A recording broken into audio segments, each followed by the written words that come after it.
안녕하세요. 반갑습니다. 너무 똑똑해서 세상 살기 힘든 단독자입니다. 자, 이번 시간에도 이어서 할 건데, 자, 낭만주의를 얘기하는데 근데 왜 신고전주의가 나오고 고전주의가 나오고 막 이런 게 왜 나와요라고 물어보시는 분들이 분명히 있을 거야. 좀 이렇게 지견이 좀 얇은 분들이 이런 생각을 좀 많이 할 텐데, 제가 비유를 하나 들어서 명확하게 이해시켜 드리겠습니다. 자, 여러분들이 단독자를 딱 겉으로 봤을 때 나오는 반응들이 있어요. 저 새끼 뭐야? 병신인가? 왜 저래? 아주 추한데? 막 이런 식으로 평가를 한단 말이야. 근데 이제 단독자의 앞과 뒤 진면모를 알아가면 어때요? 아, 이 새끼 대단한 새끼구나. 그러면서 가치 평가가 180도 바뀌어 버린단 말이야. 그리고 나는 이걸 즐기고 살아가요. 자, 이거와 똑같습니다. 여러분들이 낭만주의를 볼 때 낭만주의 하나만 보면 알 수가 없어. 그 낭만주의의 진면모를 알 수가 없단 말이야. 그렇기 때문에 여기에 낭만주의가 있을 때 앞에 고전주의가 있었고, 이 고전주의 앞에 또 계몽주의라는 게 또 존재했다라는 걸 알아야 되는 거죠.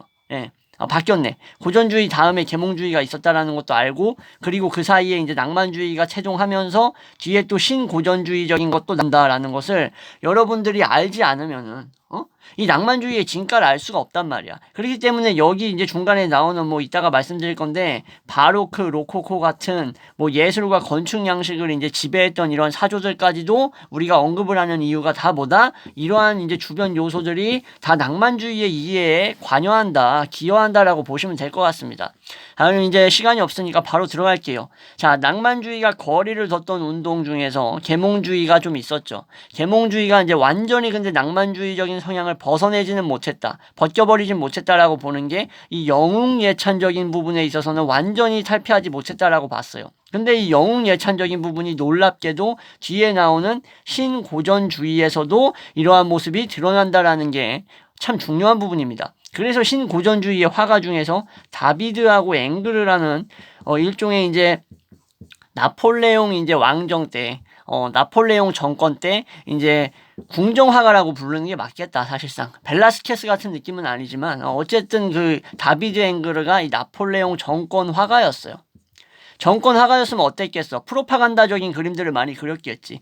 영웅 나폴레옹을 예찬하는 느낌의 그림을 많이 그렸단 말이에요. 그래서 사람들로 하여금 이 나폴레옹 1세, 보나파르트가 얼마나 대단한 사람인지를 보여주는 데 있어서 신고전주의적인 이러한 사조의 그러한 어떤 기법과 이러한 것들을 채택했기 때문에 다비드와 앵그르를 당시에 신고전주의 화가로 묶는 겁니다. 자, 근데 이제 낭만주의 같은 경우에는 이거와 다르겠죠, 당연히.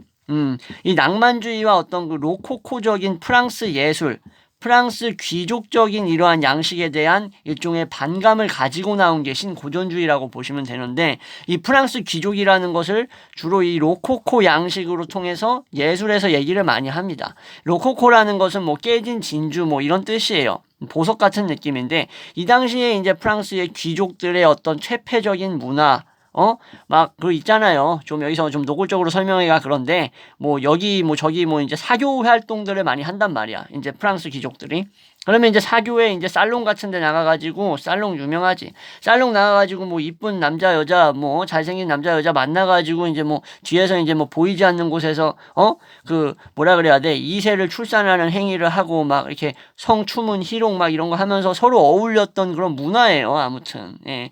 제가 이렇게 좀 간단하게 말씀드려서 그렇지, 여기 그 뒤에 보이지 않는 그 야사적인 측면, 정사 말고 그런 측면에 아주 지저분한 것들 많습니다. 그 중에 대표적인 인간이 또 사드라는 인물도 있었는데, 뭐 여기서 뭐 저희가 무슨 뭐 과학적인 얘기를 얘기하려고 하는 게 아니라, 어쨌든 이 로코코의 프랑스 당시에 이제 베르사유 당시 부르봉 왕조라고 부르는데, 이 당시에 이게 이제 루이 14세, 15세, 16세 이렇게 가죠. 근데 이제 15, 16세 이때 왕정 시기가 사실상 최폐적인 것이 뭐 거의 극치에 도달했던 이 로코코 시대라고 부를 수 있는 거예요. 그래서 예술을 이 당시에 로코코 시대라고 부르는데, 이거에 대한 반발이 또 신고전주의였던 거죠.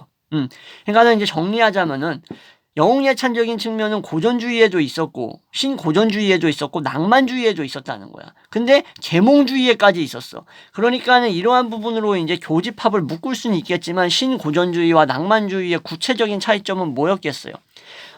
어떤 이성적인 논리냐, 아니면은 이게 뭐 감상적이고 어떤 판타지적이면서 어떤 환각적인 이러한 요소들을 담고 있냐, 뭐 이런 것들의 차이였겠지만, 중요한 것은 이 표도르 미하일로비치, 표도르 미하일로비치 도스토예프스키, 제가 신이라고 부르는 작가죠. 이 러시아 작가가 낭만주의의 이런 병폐적인 특성 있죠. 병폐적 특성을 아주 정확하게 지목을 했어요. 낭만주의에는 병적 요소가 들어있어요. 여러분들도 느끼실 거야. 이러한 환각이라던가 감성, 판타지, 환상은 인간은 현실을 똑바로 보지 못하게 만들어 이성을 마비시키는 역할이 있어. 그렇기 때문에 여러분들 뭐 사랑을 다룬다거나 뭐 로맨스적인 이러한 것들을 이제 뭐 언어적인 차원에서 다루는 게 아니라 뭐다? 기사도 문학에서 어떤 남녀 간의 사랑 위주로 다루게 된다면 어떻게 되겠어요? 판타지적 요소가 들어갈 수밖에 없단 말이야. 그러면은 이제 이성적인 요소와 현실적인 요소가 마비되면서 우리가 있을 법하지 않은 것들을 가짜로 만들어내는 요소들이 많이 드러나는데, 그러한 성향의 사람들이 현실이라는 사회에서 적응하기가 얼마나 힘들겠어. 이런 사람들은 이제 우리는 현실 부적응자라고 부르는데, 표도르 도스토예프스키가 이런 낭만주의적인 현실 부적응을 정말 제대로 묘사를 했던 작가이기 때문에 사실주의를 떠나서 이러한 부정적 차원을 너무나 노골적이고 정확하게 묘사했기 때문에 도스토예프스키의 글을 읽으면 막 폐부를 찌르는 느낌이 든다고 제가 얘기했던 겁니다. 자, 여담은 여기까지 하고 이어서 가자면, 신고전주의 같은 경우에는 그래서 문학에서 가장 먼저 꽃을 피웠다라고 볼 수 있어요. 그리고 이게 예술하고 건축으로 넘어옵니다. 그래서 예술에서 완전히 만개하게 되죠. 근데 중요한 것은 이러한 이성적 탐구가 만들어낸 이러한 새로운 사회, 이것을 꿈꿨겠죠, 계몽주의가. 근데 예술도 이러한 원리에 기초해야 된다라는 생각, 그러한 생각이 신고전주의에 와서 예술로 명확하게 나타났다라고 보시면 돼요. 예술로 명확히. 자, 다시 한번 말씀드릴게요. 계몽주의는 그냥 어떤 사회의 사조라던가 혁명적 이상 같은 것들, 사회 전반적으로 인간의 위대한 가능성 같은 것들을 아까 뭐라 그랬죠? 이전 영상에서 과학이라던가 이런 걸 통해서 적용시키려고 했었다면, 신고전주의는 뭐예요? 자, 어떤 그 당시에 이제 보통 프랑스 기준으로 봤을 때는 나폴레옹 그 왕정 시대를 얘기하는 이것의 어떤 고전적 부활에만 치우쳐져 있을 수도 있겠지만, 이게 예술과 문학에서 넘어와가지고 이게 만개했을 때 어떻다고 말씀드렸죠? 이게 그러니까 이제는 더 이상 그러한 최폐적이고 환상적인 것을 넘어서 이것이 한마디로 어떤 영웅을 예찬하는데, 이 영웅이라는 존재는 어떤 존재야? 도덕적이고 아주 명료하고 투철하면서 절제되어 있는 존재가 돼버리는 거예요. 자, 이제 맥락이 이제 쭉 이해가 되시죠? 제가 이렇게 설명해 드리니까. 주칙성과 비례라는 것이 나오는데, 주칙성하고 비례라는 것은 사실 고전주의적인 요소인데, 이게 박살나버리지. 어디서 박살나요? 로코코라던가 낭만주의에서 박살나버려. 그러면서 낭만주의는 형태가 아니라 색채로 넘어가 버린단 말이에요. 이 색채적인 요소들이 결국 인간의 감성을 표현하게 만들고, 감성적이고 이런 거에 심취하게 만드는 요소가 짙었다. 그래서 이게 병폐적인 요소로 나타났다라고 제가 말씀드렸던 겁니다. 그래서 이러한 로코코 예술, 프랑스 당시 귀족 예술 같은 경우에는 프랑스와 부쉐라고 루이 왕의 이제 왕정의 이제 전속 화가가 또 있었어. 신고전주의 나폴레옹의 전속 화가는 다비드 앵그르였지만 루이 왕조에는 전속 화가가 부쉐라는 화가가 있었는데, 부쉐 뭐라고 얘기하냐면은 자연이 지나치게 녹색이라고 표현을 합니다. 자, 이 말은 무슨 말이냐면은 자연 그 자체가 이것만으로 표현하기에는 너무나 단조롭다라는 거야. 뭔가 추가돼야 된다라는 그런 느낌이죠. 자연을 그대로 묘사한다라는 것은 예술적이지 못하다라는 생각도 있는 거예요, 여기에. 근데 신고전주의 사상가들에게 자연은 뭐였냐면, 자, 지금은 이제 로코코와 여기서 나오는 약간 낭만주의적인 경향과 지금은 뭘 비교하고 있어요, 제가? 신고전주의적인 걸 비교하고 있는 거예요. 자연은 뭐겠어?